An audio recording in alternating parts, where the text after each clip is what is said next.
Tingkat pencemaran limbah domestik di aliran Sungai Rupit dan Sungai Rawas hingga saat ini masih tinggi.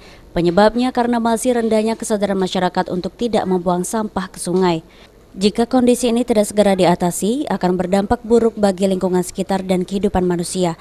Penting adanya usaha untuk mengurangi jumlah limbah domestik yang ada saat ini dengan tidak membuang limbah ke sungai dan tetap menjaga sanitasi seperti tidak MCK di sungai. Yang dominasi, Pak. Air baik ini. Nggak, Ya, untuk tingkat pencemaran, kotoran ya. Kotoran manusia, kotoran hewan, terus limbah domestik. Nah itu limbah domestik ya termasuk ya sampah-sampah, termasuk kotoran manusia, termasuk nyuci di situlah. Terus yang galak nyembelih ayam pasar tuh ya, buangnya kan ke sungai. Kotoran kerbau.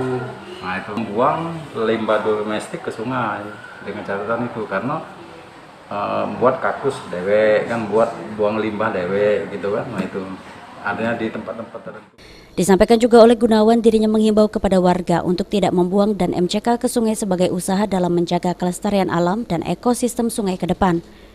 Saat ini di Muratara masih banyaknya warga yang memanfaatkan sungai sebagai tempat mandi cuci dan kakus atau MCK, serta untuk aktivitas ternak warga yang kerap beraktivitas di aliran sungai.